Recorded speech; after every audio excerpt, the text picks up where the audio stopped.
Hey, everybody, what's going on? Jeff Rieger, another episode of The Daily Ticket. It's a Tuesday. It's the 23rd. It's April. It's 2024. 2 days away from the NFL draft in downtown Detroit. I'm ready to go. I'm excited to go. In fact, I'm going to walk around Thursday night and Friday night. Thursday, I'm doing a show from 6 to 8. Then I'm going to walk around, try to get as close as possible to the actual draft stage. I'm not going to hold my breath. I don't think it's going to work. And then Friday, we're on 6 to 10. And then after that, again, I think I'm just going to walk around Detroit. It's going to be great. How many people are going to come from out of town? I think Detroit's going to end up being a star this weekend, and I can't wait. Are you going? I've had many people comment on the comment section or reach out to me via social media that they are going where they're going to be. For Friday's podcast, I think I'm just going to walk around with my iPad and I'm going to go around and ask people who the Lions take in the first round and see how many people actually get it right, because it's such a wild card this year. There's no gimmies here. There's no obvious choices. And that's what we got to talk about. But I do think I'm going to walk around Thursday night, so for Friday's podcast, before the Lions actually pick, and see how many Lions fans or visiting fans coming from different cities, fans of other teams, can nail the Lions pick at 29. They're going to trade up. They're going to trade back. They're actually going to pick at 29. Here's the other thing, and this is what I wanted to ask you. Are you going to be upset if they don't pick in the first round? Brad Holmes, the GM, talked about this the other day. He's like, listen, we're going to do what's best for the organization. And that's what you should do. With that being said, I wonder what kind of pressure there is on him and the Lions organization to placate a bunch of Lions fans. We're talking hundreds of thousands. Do you got to make a pick for them to celebrate? Do you have to pick at 29 or move up just so you got to pick in the first round? It's going to be so interesting to see what they do. And I know this draft, it's been weird, has not had the historical buzz that a normal draft has, simply because Detroit was good last year and they're picking at 29. But it just so happens that the draft is in Detroit. Like, if this draft was not in Detroit, yeah, you're going to watch, you're going to be interested, you're going to consume it. But I don't think there was going to be a whole lot of draft talk leading up to the draft. Even though that the draft is here, I don't even think there has been a whole lot of draft talk leading up to the draft, simply because the Wings made a push for the postseason. And again, the Lions are picking 29. So I don't think a whole lot of people are super stoked about, hey, let's go get that guy that I love. That only happens when you're bad and you need some relief from the draft. This way is much better. Yeah, sure. There might not be the buzz for the draft of who they pick late, but that means you had yourself a very good season. But we haven't really talked about it at all here on the Daily Ticket, so I wanted to bring it to your attention. I did a little research, and I think without the research, Brad Holmes is really good at the draft. I think it's fair to question him in free agency without a doubt, but during the draft, he destroys it. He kills it. We finally have a good drafter in Detroit, and it's going on like our entire lifetime. And it's great to see. He's brought you Aiden Hutchinson, Amon-Ra St. Brown. That was a fourth-round pick. Sam Laporta, Jahmyr Gibbs, Penei Sewell, Brian Branch, Kirby Joseph, Aleem McNeil, James Houston, sixth-rounder, Malcolm Rodriguez, sixth-rounder. I'm leaving a bunch out. He's been outstanding in the draft. So I think we all trust him.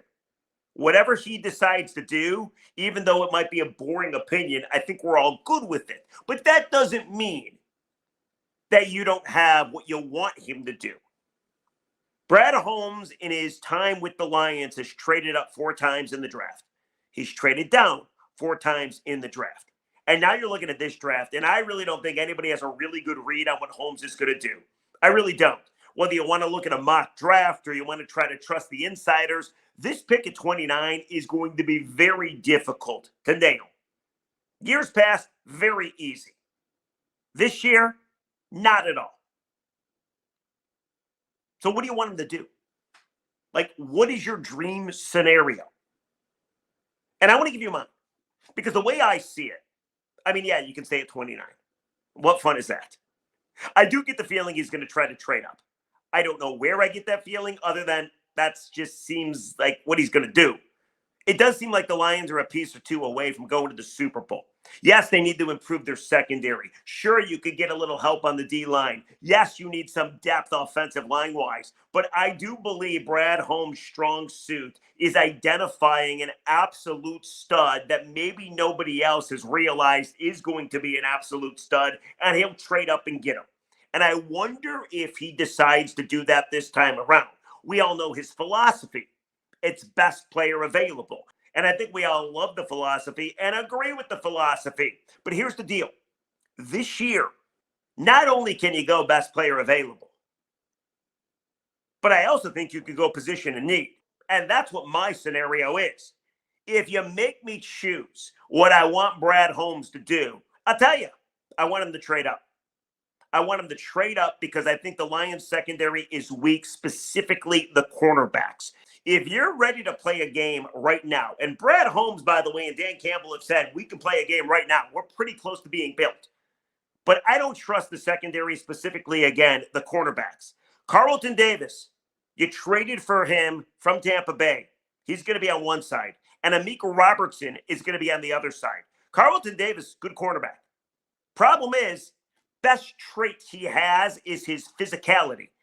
And he's been less physical over the years simply because he's been injured. Amik Robertson, you haven't really seen enough of the guy to trust him to play pretty much every day as a starting cornerback. Their backups are Emmanuel Mosley and Kendall Veldor. That to me does not sound like a secondary, specifically again with the corners, that is ready to win a whole lot of ball games. Last year, they were good at everything. Talking about the Lions, they could stop the run. They could throw the football. They could run the football. They had a top 5 offense, but their defense wasn't all that great. Why? Because their biggest weakness was the inability to stop the pass. And all you needed to see was the last 6 games to realize that. Whether it was CeeDee Lamb or Justin Jefferson twice, whether it was Mike Evans or Puka Nacua in the postseason, the Lions gave up way too many passing yards. And if you go into war this year with those corners, I think similar things are going to happen. So I would love for Brad Holmes to trade up and get the best corner available in his mind, thus being a position of need and also the best player available. And this should be, by all accounts, a very good draft for cornerbacks. So let's say you want to move up to position 8, okay? Let's say you want to move up to draft pick 8. And that is where you could get a Cooper DeJean from Iowa. Apparently, Cooper DeJean seems to be the best corner on the market. He can play outside cornerback. He can play slot. He can play safety. He can be an impact player anywhere. Great footwork, ball skills, explosive athleticism, all pro potential. Like Cooper DeJean, by all accounts, according to most, is the best corner available. Now, it's different. According to most and according to Brad Holmes are two different things, and I'm going to trust Brad Holmes on this one. But let's say you wanted to trade up to 8, okay, or even 9, and get a Cooper DeJean. It's going to cost you a 29th overall pick, your 61st overall pick in the second round, and probably your 73rd overall pick in the third round. That is way too expensive, without a doubt. However, there's other corners out there, whether it be Kenyon Mitchell from Toledo, who everybody seems to love in a 2-year sample size, Nate Wiggins from Clemson, tools of a first-round high-impact corner, great athleticism, great competitiveness. Or there's a couple of guys from Alabama, the so-called 4th and 5th cornerbacks in this draft. And by the way, Brad Holmes, the one pro day he went to, Alabama's. He doesn't go to them all, but he made it a point to go to Tuscaloosa to check out Alabama's pro day. And by the way, Brad Holmes has some experience and history drafting Alabama players. Jamison Williams and, of course, Jahmyr Gibbs. But the two corners that maybe you're looking at, Terrion Arnold, not super polished, really high ceiling, and he can play man or zone. So I think that would be attractive to Brad Holmes. And then the other one is Kool-Aid McKinstry. McKinstry, they say, not an elite athlete, but he's super smart. He can play in any defensive scheme, and he's the type of player you draft in the first round. Okay? So those are the two corners I would assume Brad Holmes might be interested in. TJ Tampa from Iowa State's out there. Mike Sanders-Strill, remember he went to Michigan. Kamari Lannister from Georgia. So there's a ton of good corners out there. The majority of them you're going to have to trade up to get. I don't know how many will fall to 29. But here's the thing, too. When you draft a corner, you always think to yourself, well, is he going to be able to make an impact right away? Because the majority of corners out there that you draft do not make an impact for the first 2 to 3 years, with the exception of what? A Jalen Ramsey or a Sauce Gardner or a Marcus Peters or a Marshawn Latimer or maybe even a Charles Woodson back in the day, correct? I think Brad Holmes knows what corner he wants. And I don't think he believes he can go into the season with the current corners that he has. I think on his big board, he's got what he considers the best corner. Who is that? I have no idea. But I think he's going to trade up to get him. And I think it's going to be the first time that Holmes goes position in need and best player available at the same time. That's scenario number one. That's what I want Brad Holmes to do. Here's scenario number two. Trade out. Trade out of the pick. Go to the second round. Get yourself way more draft equity and use it for the remainder of the draft and maybe even future picks for years to come. We know how good Holmes is with the draft. You have 7 picks this year. Maybe you trade for more picks. Maybe the guy you're looking for is not there in the first round. But here's the problem. If you trade out of the first round, you will leave 100 to 200,000 Lions fans left empty without having a pick. Nothing to cheer for. Which, again, I don't think is the worst thing in the world because at the end of the day, it's about trying to win a Super Bowl. And we do believe that the Lions are close to that goal. But you can trade back. I just saw a USA Today mock. And I know everybody's got a mock. I don't have a mock, but maybe I should have a mock. But I just saw a USA Today mock where the Lions traded back with the Raiders, and the Raiders wanted Michael Penix Jr.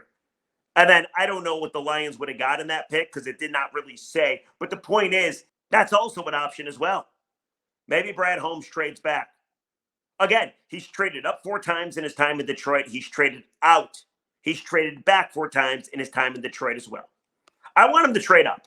I want to go get the best corner available. A corner that can start right away. A corner like the corners we already mentioned that have had success early on in their NFL careers.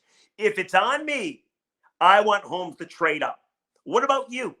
What do you want the GM of the Detroit Lions, who's done a tremendous job already, do in the NFL draft? And does it matter if Detroit has a pick in the first round on Thursday night when all those Lions fans and everybody else is gathered at Hart Plaza waiting with bated breath for the Lions to pick? Let me know.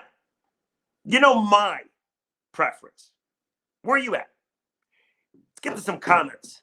Yesterday's podcast was about Matthew Stafford. It was titled, Matthew Stafford with an annoying comment about Lions fans in new documentary. And the thumbnail was titled, They Booed the Shit Out of Me, which was cool. Here's what people had to say about that podcast. Also, people talking about what they're doing for the draft. Well, I asked the question, do people still love Matthew Stafford? Stafford said in a doc that is now on YouTube, at the very end of it, he said, I wanted to go out there and show the Lions fans what they're missing. I want to throw for 400 yards and a couple of touchdowns. That's what he said before they took on the Lions in that super wild card weekend Sunday night football game that they lost. I thought that was an annoying comment. And I use the example of kind of like your first love. You're really in love and then that person leaves you. And you're heartbroken until you find another love that is just so much better. The first love was Stafford. Maybe the new love is Jared Goff, and you'll realize how much happier you are. Do you still love Matthew Stafford like you used to? Here's what people had to say. All right. At Hakeem the Dream 616, I don't hate Matthew like some Lions fans seem to try and do, but I'm happy he left because we got a lot better. #OnePride. I like that opinion. It's not bad. How about this one? At YouTube, not iTube. After he left, I was rooting for him. I was happy he won a Super Bowl. I think he deserved it and earned it. But that's all done now, and I'm kind of over it. I thought he should retire after that because I don't think he's going to ever get back there again. What else we got? At the Charm Fam 2328. Trying to change the narrative, dude. You already showed your feelings, and this is coming from Matthew Stafford's diehard when he was here. What narrative am I trying to change? Simply ask, do you still love the guy? You booed him, which I totally was proud of you for. But I think it's a fair question. How about this one? At Jason Zulu 8400. Both him and his wife want credit for doing literally nothing. How about this one? This one got a lot of replies, and we'll leave it with this. At Steven Digert 7600. Stafford probably wins that 2014-15 playoff game against Dallas if Jerry Jones doesn't get the Brandon Pettigrew interference call reversed. And a lot of people want to react to that comment. For instance, at Mike-SC4LI. So tired of this narrative. He had from the middle of the third quarter to make something happen. He did not with the defense that did enough that entire year. At Keisha Smith said, I have loved the Stafford that was the Detroit Lion. The LA version, not so much. Him and Kelly are starting to be so annoying. They did a lot for the city. I'll always be grateful for that. Then I got one that's pissed at me. At CMix08-15. Bruh, media so misleading. The fucking guy was just in Detroit supporting an East Side Say Yes facility, giving millions, great for the city, neighborhood, etc. Dude, I said he was very charitable. And he continues to be very charitable. And we are all thankful. But if we're going to be honest, can we just be honest? Do you mind about honesty? Let's try to be honest. Charity's great, but you want to win. It's kind of like Tom Goris. Tom Goris has done a lot for the community. Nobody disputes that. But I don't care. I want to win basketball games. When Matthew Stafford was here, he didn't win. So the charity thing is great, but it does not replace actual winning. We're grateful, and it's awesome. It's great that he does it. We're thankful, but it doesn't replace winning. All right, that's going to do it for the Daily Ticket. Let me know what you want the Lions to do with the draft. They got pick 29. Should they trade up or should they trade back and maybe not have a pick in the first round when the draft is in Detroit? What's your preference? What are you thinking? We'll catch you tomorrow on a hump day, which will then be one day away from the NFL draft. Start getting excited, people. And let me know where you're going to be. I'm going to venture out and try to talk to a lot of y'all. I'll get you on the Daily Ticket. You're going to have to make a prediction who the Lions take in the first round. Whoever gets it right, I'm going to reach up to the big boss to see if we can give them something, because this is going to be very tough to pick. It's going to do it for the Daily Ticket. Catch you tomorrow. See ya.